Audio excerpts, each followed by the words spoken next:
मेरा नाम तहमीना है। मेरी उम्र 53 साल थी जब मेरी शादी फ़हीम नामी लड़के से करवा दी गई। जब भी किसी लड़की के लिए कोई रिश्ता देखा जाता है तो सबसे पहले लड़के के घर को देखा जाता है कि फ़हीम का घर बहुत बड़ा था। वो लोग हमसे ज़्यादा अमीर थे। इनके घर नौकर थे, गाड़ियां थीं। इसके घर में पहले से ही 2 बहुओं का राज था, यानी वो एक जॉइंट फैमिली थी। और मैं जॉइंट फैमिली का नाम सुनकर ही थोड़ी परेशान हो गई थी। लेकिन मेरे घर वालों ने कहा कि फ़हीम सबसे छोटा है और छोटा बेटा लाडला होता है, और वैसे भी पहले 2 बहुओं से इनको कोई औलाद नहीं मिली। अगर तुम पहले ही साल उम्मीद से हो गई और तुम्हें औलाद हो गई तो तुम सारे घर पर राज करोगी, सब तुम्हारा बहुत ख्याल रखेंगे और तुम सबकी लाडली बहू बन जाओगी। हम लोग मिडिल क्लास थे, सब लोग मुझ पर रश कर रहे थे कि इतने बड़े घर से रिश्ता आया है। यही तो देखते सब कि बड़ा सा घर हो, लड़के की नौकरी हो, चाहे लड़के की उम्र ज्यादा हो या शक्ल सूरत कैसी भी हो, इससे कोई फर्क नहीं पड़ता। फहीम भी मेरे मुकाबले में बहुत ही कम शक्ल वाला था, लेकिन उसकी किस्मत अच्छी थी। मेरी शादी फहीम के साथ हो गई। मेरी शादी के दिन एक बहुत ही अजीब हरकत हुई। मुझे आकर मेरी एक खाला ने बताया कि तुम्हारा दूल्हा निकाह से मुकर गया है। मेरे कदमों तले से जमीन निकल गई। शादी का दिन था, सब मेहमान आए हुए थे। ये बात तो बहुत ही बड़ी और हिला देने वाली थी कि मेरा होने वाला शौहर निकाह करने से इनकार कर रहा है। हम लोग बहुत परेशान हो गए और मैं तो तकरीबन रोने ही वाली थी जब काजी साहब कमरे में आए और अंदर आने की इजाजत मांगी। तो मेरी अम्मी ने कहा कि दूल्हा तो इनकार कर रहा है, तो फिर आप यहाँ क्या करने आए हैं? काजी साहब ने कहा, ऐसा कुछ नहीं है। निकाहनामे की शक्ल को लेकर कभी कभी बहस हो जाती है। इसका मतलब यह नहीं कि कोई निकाह से इनकार कर रहा है। फहीम ने निकाह हकबूल कर लिया है। मेरी जान में जान आई क्योंकि मैं मशरे के दबाव में नहीं आना चाहती थी। अगर मेरी शादी वाले दिन ही मेरा निकाह टूट जाता या ना होता तो यह मंजर मुझे जीते जी मार देता। जब निकाह हो गया तो सबने शुक्र का कलमा पड़ा। मेरे एक चाचू ने कहा कि जरा लड़के को एक तरफ बिठाया जाए और उससे पूछेंगे कि क्या बात थी जिस पर बहस हुई। अगर बात ना की तो हमारी सबके सामने बेइज्जती हो जाएगी। लेकिन मेरे वालिद साहब बेटी के बाप थे, इसलिए उन्होंने ऐसी कोई बात नहीं की और चाचू को भी समझा दिया कि तुम मुझसे कोई बात मत करो। लोग बैठे हैं। बेटियों के मामलात बड़े नाजुक होते हैं। हम लड़की वाले हैं, हमें तो 1000 दफा अपना सर झुकाना पड़ेगा। मेरे चाचू ने बहरहाल जिद की कि कम से कम अब तो वो बात बता दे कि जिसकी वजह से वो निकाह करने से इनकार कर रहा था। लेकिन मेरे वालिद साहब ने कहा कि जो हो गया है उसे भूल जाओ, पुरानी बातों को भूल जाओ, अपनी भतीजी के नेक नसीब की दुआ करो और इसे रुखसत करने की तैयारी करो। मेरे चाचू मुझसे उम्र में सिर्फ 10 साल ही बड़े थे, इसलिए उनकी मेरे साथ बहुत दोस्ती भी थी। उन्होंने कहा कि तुम फिक्र मत करो, अगर कल को कोई मसला बना, इस शख्स ने तुम्हें परेशान करने की कोशिश की, तो तुम मुझे बता सकती हो, मैं तुम्हारा साथ दूंगा। मैं अपने घर से रुखसत हो गई, उनके घर आ गई और जब यहाँ आई तो यहाँ पर एक और ही बवाल मचा हुआ था। फहीम जिद पकड़ के खड़ा था कि जब मैंने कहा कि मेरे लिए बालकनी वाला कमरा साफ किया जाए और उसी को सजाया जाए, तो फिर ये नीचे वाला कमरा किसने सजाया है? मैंने दूर से देखा, दरवाजा खुला हुआ था। नीचे वाला कमरा बहुत ही खूबसूरत तरीके से सजा हुआ था। यह फहीम के कजन और दोस्तों ने मिलकर सजाया था। मेरी सास फहीम को समझा रही थी कि बेटा, बालकनी वाला कमरा बहुत छोटा है, इसमें बहू का सामान भी पुरान ही आएगा और तुम लोगों को भी तंगी होगी। लेकिन फहीम अड़ा हुआ था कि मुझे उसी कमरे में जाना है। सारे घर वाले मेरे सामने शर्मिंदा हो रहे थे। मैं हाल में एक सोफे पर बैठी थी और मेरा अतियान बताने को फहीमा की कोई कजन और छोटी बहन मेरे साथ हंसी मजाक कर रही थी, लेकिन मेरे कान उसकी तरफ थे। सब फहीम को समझा रहे थे कि अभी ड्रामा मत बनाओ, आज की रात नीचे वाले कमरे में गुजार लो, सुबह तुम्हारे लिए वही कमरा साफ करवा देंगे और सामान भी ऊपर चढ़ाना कोई आसान काम नहीं, थोड़ा वक्त लगेगा। शादी वाला घर है, मेहमान आए हुए हैं, सब लोग थके हुए हैं, अभी वापस आए हैं। तुमने क्या शोर मचा दिया है? अपनी बीवी के बारे में सोचो, वो क्या सोच रही होगी कि किस घर में आ गई है। शादी के पहले दिन ही फसाद मच गया है। तब कहीं जाकर फहीम ने अपनी जिद छोड़ी और मुझे नीचे वाले कमरे में पहुंचा दिया गया। वो कमरा बहुत खूबसूरत था, लगता था कि वहां इससे पहले कोई नहीं रहता था। इस घर में तो बहुत से कमरे नजर आ रहे थे। पता नहीं फहीम को बालकनी वाले कमरे में जाने की क्या पड़ी थी। इस कमरे में तो मेरा सारा सामान बहुत अच्छे तरीके से पूरा आ गया था और फिर भी इतनी सारी जगह बची हुई थी। 2 घंटे बाद फहीम कमरे में आए और मुझे नींद बहुत आ रही थी, लेकिन मैं इसका इंतजार कर रही थी। उसने मुझे मुंह दिखाई का तोहफा दिया और कहा, मैं बहुत थक गया हूं और मेरा मूड भी आज खराब है। मेरे घर वाले मेरी कोई बात नहीं मानते। मेरी शादी वाले दिन भी उन्होंने ऐसी हरकत की कि मैंने उनको बोलकर गया था कि बालकनी वाला कमरा मेरे लिए साफ करवाया जाए। फिर भी उन्होंने ये सब नहीं माना। बस मेरे साथ जिद लगानी होती है इन्हें और कोई बात नहीं है। तुम भी थक गई होगी, तुम सो जाओ। मुझे फहीम बहुत ही जिद्दी किस्म का इंसान लग रहा था। सोच रही थी कि इसके साथ जिंदगी कैसे गुजरेगी। सुबह मुझे फहीम ने ही जगाया और कहा, जल्दी से उठ जाओ, यहां से सामान उठाना है। अभी मेरी ठीक तरह से आंखें भी नहीं खुली थीं कि उसने मुझे बिस्तर से उठाकर एक तरफ खड़ा कर दिया और खुद बिस्तर उठाने लगा। तभी मेरी सास वहां आई और मुझे ऐसे खड़े देखकर शर्मिंदा हुई। अपनी बेटी से कहा, इसे अपने कमरे में ले जाओ और अच्छा सा मेकअप करके हमारी बहू को तैयार कर दो। इसकी अम्मी अभी नाश्ता लेकर आ रही होंगी। मेरी ननद अपने कमरे में मुझे ले जा रही थी तो कहने लगी, आप भाई की बातों का बुरा ना मानिए। बस एक चीज के पीछे पड़ जाते हैं और फिर इन्हें कुछ नजर नहीं आता। इस तरह वो आपसे मानूस हो जाएं तो फिर आपके अलावा कोई नजर नहीं आएगा और फिर वो आपका बहुत ख्याल रखेंगे।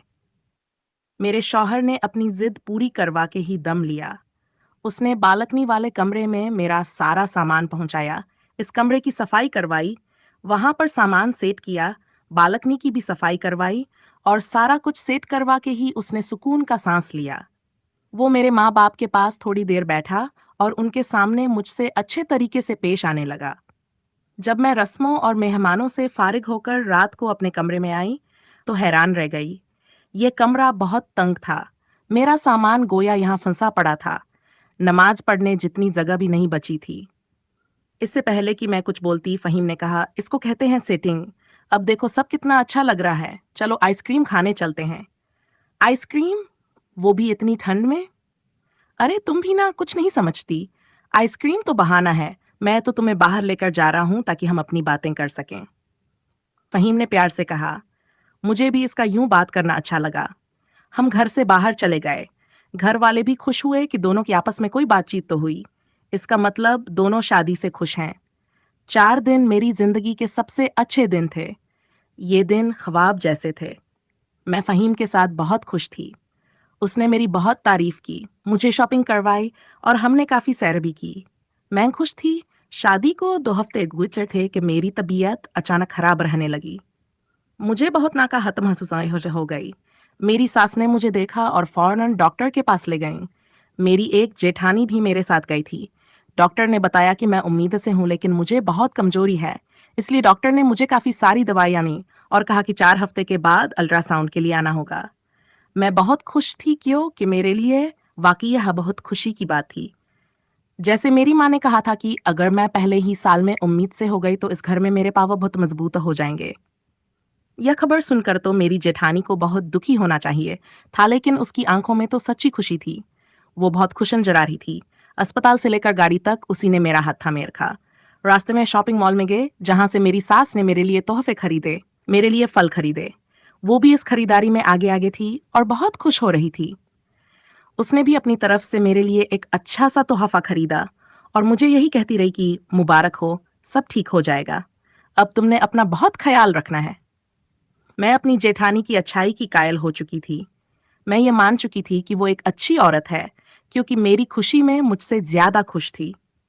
जब ये बात मेरे शौहर फहीम को पता चली तो मानो वो इस दुनिया का सबसे खुश इंसान मालूम हो रहा था। वो भी बहुत खुश हुआ और उसने फौरन मेरी नजर उतारी। मैं वाकई बहुत मुतमिन हो गई थी कि इतने अच्छे घर में आई हूं। सब लोग मुझसे कितना प्यार करते हैं। लेकिन मेरी सास ने मुझे बहुत से कपड़े लेकर दे दिए और इन दिनों फहीम ने भी मेरे लिए बहुत सी शॉपिंग की। मेरे पास इतनी चीजें हो गई थीं कि रखने की जगह कम थी। ऊपर वाले कमरे में अलमारी भी छोटी थी। मैंने फहीम का मूड अच्छा देखा तो उससे कहा, हम इस छोटे से कमरे से निकलकर उसी वाले कमरे में चलते हैं जहां हमने शादी की रात गुजारी थी। वो कमरा बहुत अच्छा था। उधर अलमारी भी बहुत अच्छी थी और बड़ी थी। मेरा सामान सारा समेटा जाएगा। एक प्यारा सा बच्चा भी आने वाला है, उसका भी सामान होगा। इस कमरे में कैसे पूरा आएगा? मेरे बच्चे के लिए दुनिया की हर चीज लेनी है। उसके लिए झूला भी लेना होगा। यहाँ तो कुर्सी रखने की जगह नहीं है। तो क्यों ना उसी कमरे में शिफ्ट हो जाएं। मेरा इतना क्या कहना था कि फहीम के तेवर ही बदल गए। उसकी आंखों में अजीब सा गुस्सा नजर आने लगा। उसने अपने आप पर बहुत हद तक काबू रखते हुए ये बात कही। आज ये बात कही है, लेकिन आइंदा ऐसा ना कहना। मैं हैरान हो गई कि इसमें क्या बुराई है। मैं फिर से कुछ बोलने लगी तो उसने मुझे हाथ के इशारे से चुप करवा दिया। उसने कहा, आज तुमने मुझे अच्छी खुशखबरी सुनाई है ना। मेरा मूड खराब करो ना अपना, वरना मुझसे ऐसी कोई बात ना सुन लेना जिससे तुम्हारा मूड खराब हो जाए। सच कहूं तो मैं वाकई डर गई थी। ना जाने वो मुझे क्या कह देगा। बीवी शौहर की डांट से बहुत डरती है। उसे अच्छा नहीं लगता कि उसका शौहर उसे बुरा भला कहे। मैं भी चुपचाप जाकर बिस्तर पर सो गई। लेकिन मैंने फहीम को यह एहसास दिलाना जरूरी समझा कि मुझे उसका लहजा और बात अच्छी नहीं लगी। मैं उससे मुंह मोड़े सो गई। रात का ना जाने कौन सा पहर था। मेरी आंख खुली। मुझे बहुत प्यास लग रही थी। मैंने उठकर पानी पिया। लाइट चलाई तो देखा फहीम बेड पर मौजूद नहीं था। बाथरूम की लाइट भी ऑफ थी, यानी वो बाथरूम में भी नहीं था। लेकिन वो इस वक्त कहाँ जा सकता था। फिर मैंने सोचा कि शायद बाहर गया होगा, लेकिन बाहर उसका कोई काम नहीं था। अचानक मेरे कानों ने कोई आवाज सुनी। यह आवाज सुनकर मेरा दिल बैठ गया और मैं हैरान होकर देखने लगी। ये किसी औरत की आवाज थी। कोई औरत रो रही थी और सिसकियां भर रही थी। लेकिन यह आवाज कहाँ से रही थी। आवाज मेरे बहुत करीब से आ रही थी। मैंने बाथरूम का दरवाजा खोला। वहां पर कोई भी नहीं था, लेकिन वो आवाज मुसलसल आ रही थी। मुझे डर भी बहुत लग रहा था और दिमाग में यही सवाल आ रहा था कि फहीम कहाँ है, क्योंकि इस वक्त उसे मेरे साथ होना चाहिए था।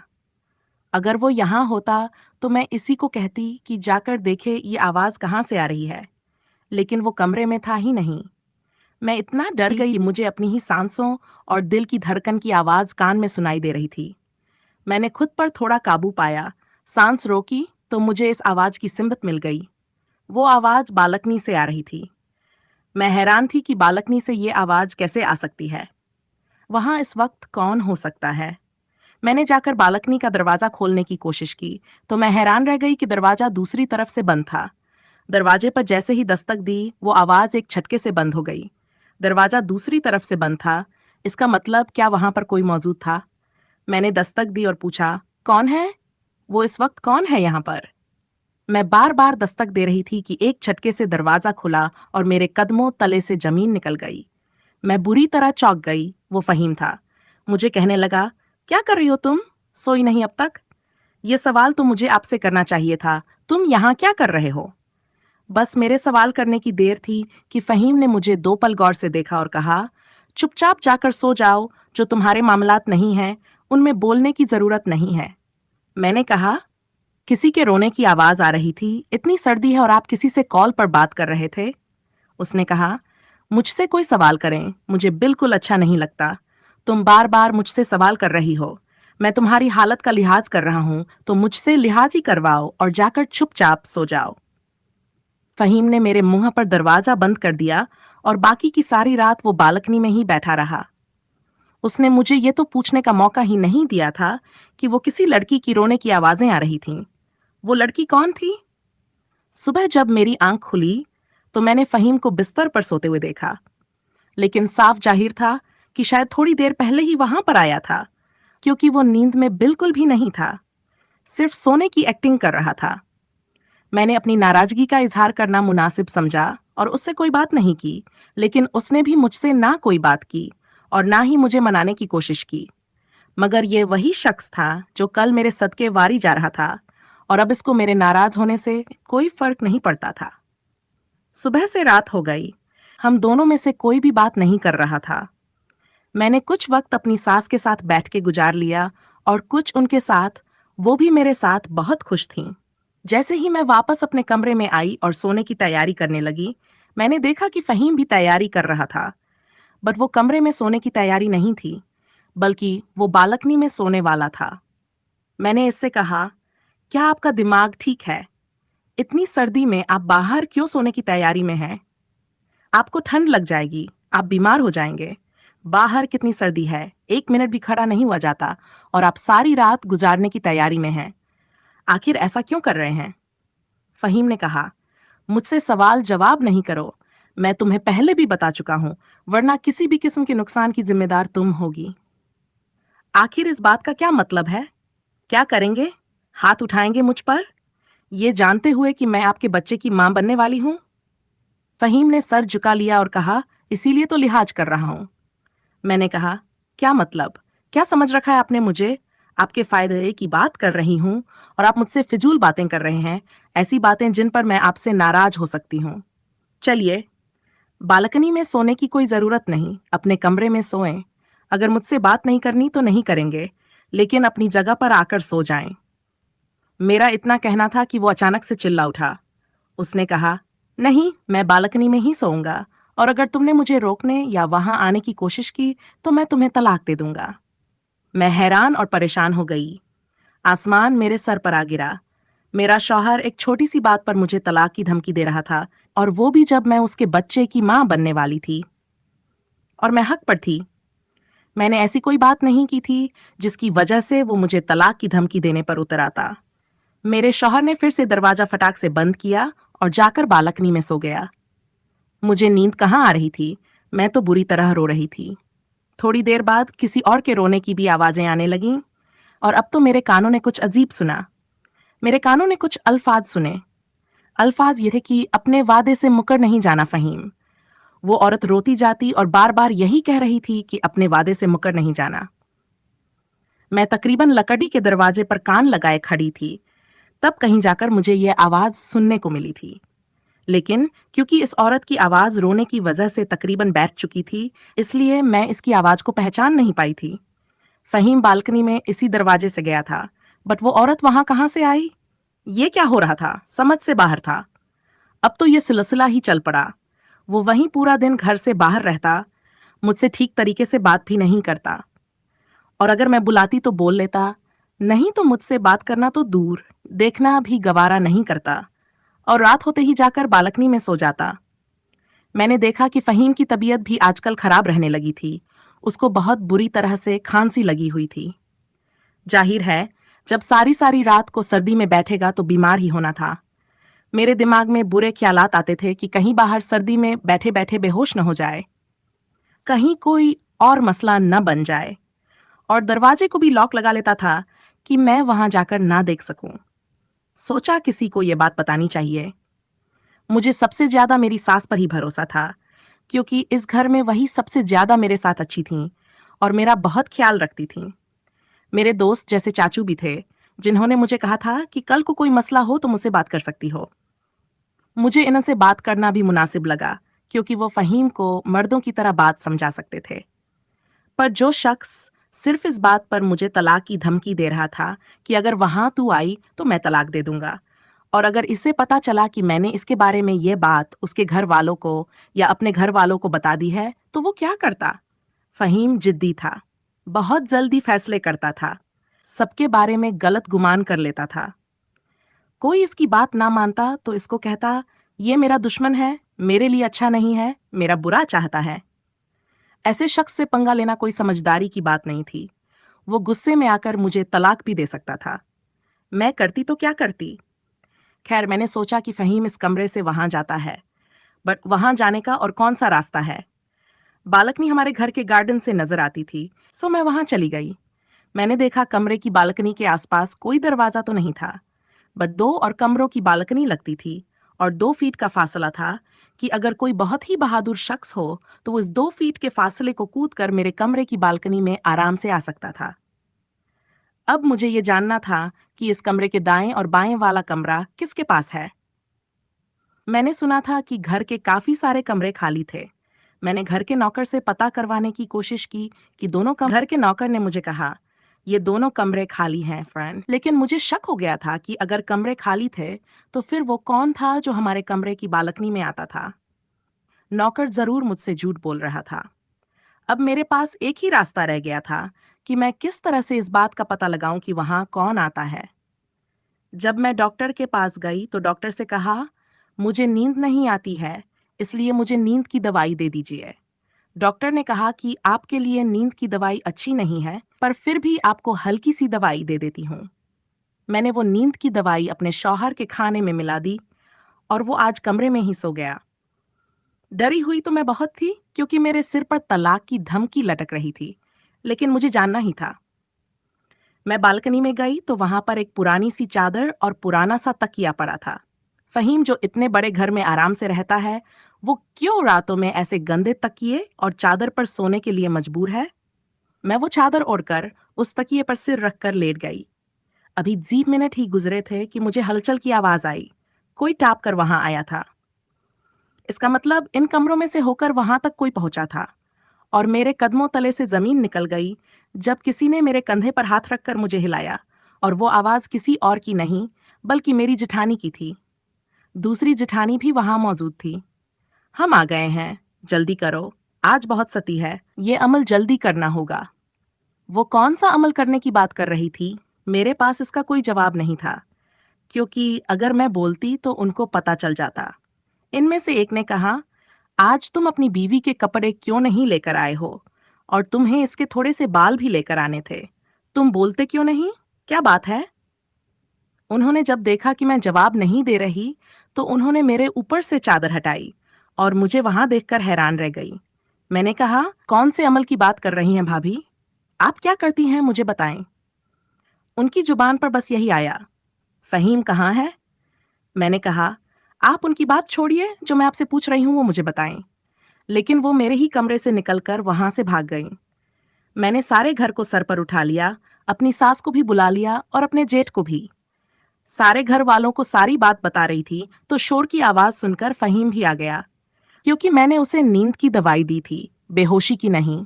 अब वो तीनों शर्मिंदा थे। मेरी सास दिल की बहुत अच्छी औरत थी। वो इस अमल में शामिल नहीं थी, इसलिए वो भी बहुत हैरान थी। उन्होंने कहा, मुझे सारी हकीकत बताओ। फहीम तो खामोश खड़ा था और एक जिठानी के मुंह से आवाज नहीं निकल रही थी, जबकि एक रोते हुए बोली, कहने लगी, हमारी शादियों को 8 साल हो गए हैं, लेकिन हमारे घर औलाद नहीं आई। लेकिन जब हमें पता चला कि फहीम की बीवी उम्मीद से है, तो एक अमल करने का सोचा, जो बहुत पहले एक पीर बाबा ने बताया था। हमने फहीम से मदद मांगी थी और शादी से पहले ही कहा था कि उसे हमारा साथ देना होगा, और अगर इसकी बीवी उम्मीद से हो गई तो हम यह अमल करेंगे, और अगर अमल कामयाब न हुआ तो उसे हर साल बच्चा पैदा करना होगा और अपनी औलाद हमारी झोली में डालनी होगी। हम रोते थे, रोज रात को दुआएं करते थे। कहीं से वादा लिया कि वो हमारी मदद करेगा, अपनी बात से मुकरेगा नहीं। मेरी सास ने फहीम से पूछा, तुम बिना मतलब इनके लिए कुछ नहीं करोगे? मैं तुम्हें जानती हूँ, बोलो क्या मिल रहा था तुम्हें इसके बदले? फहीम बोला, इन दोनों ने मुझे अपने हिस्से की जायदाद देने का वादा किया था। मेरी सास ने अपना सिर पकड़ लिया और मैंने अपने बाबा को बुला लिया। बहुत बहस हुई, सबने फहीम को बुरा भला कहा, उसे महसूस करवाया कि वो गलत था। दोनों भाइयों की बीवियों को भी उनके घर भेज दिया गया, पर आखिर सब यही कर सकते थे कि एक दूसरे को माफ कर दें, वरना 3 घर बर्बाद हो जाते। गलती करने वाले शर्मिंदा थे, इसलिए सबको माफ कर दिया गया और सब एक साथ रहने लगे। अल्लाह ने मुझे एक प्यारी सी बेटी से नवाजा, जो इस खानदान की जान बन गई। एक ऐसी बेटी जिनकी 3 माएं थीं और 3 बाप थे।